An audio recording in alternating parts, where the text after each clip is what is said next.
Brandon Judd is the National Border Patrol Council president, and Brandon joins me now. You've been fired up about the cartels on the border for a long time. Has anything changed? No, yes, there's been a lot of change. It's gotten a lot worse. It hasn't gotten better. That's been the change. You know, one thing, it's great to see Griff back down on the border. He's the very first field reporter that I ever worked with, and he does a great job. And he did a very good job of describing these bracelets and how these criminal cartels operate very efficiently. They're able to exploit our policies. They're able to use our policies against us, and they're able to get criminal aliens into the country. They're able to get their fentanyl, their higher value products, such as aliens from special interest countries. They're doing it very efficiently, and they're making a mockery of our policies, and they're putting our United States citizens in danger. And that just should never be allowed to happen from a president or an administration. The number of illegals coming in, shepherded in by the cartels, implies an enormous revenue for the cartels. Has that revenue, the cartels, have they disrupted the government of Mexico? They have.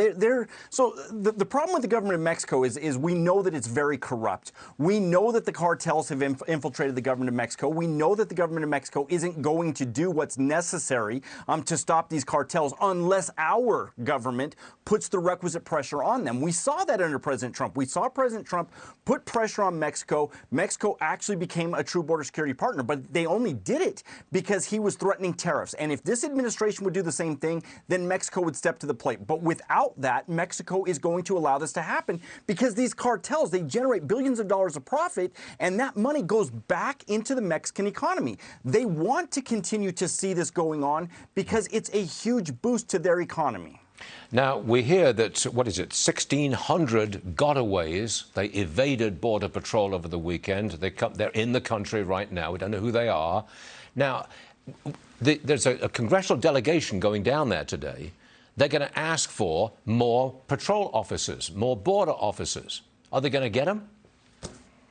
No, they're not. We're already at a problem. When you look at defund the police movement that's across the United States, we have a lot less people that are applying for the Border Patrol today than ever before. We're losing more agents. We lost more than 300 agents last year than we were able to hire. So we're already down 2,000 agents from what the congressionally mandated floor should be. So we're in some serious dire straits right now. But even if they were to give us more agents, the only thing that we're going to be doing is we're just going to be processing people faster and releasing them faster. And when we do that, that just encourages the cartels to send even more people. The cartels right now, they recognize what our capacities are. They understand that if they flood us too much, then there's too much recognition by the national media that's going to come on this. They operate very efficiently and very smartly. I just want to leave it at this. Brandon, we understand your exasperation, and thank you very much for sharing it with us today. Come and see us again soon, Brandon. Thank you, Stuart.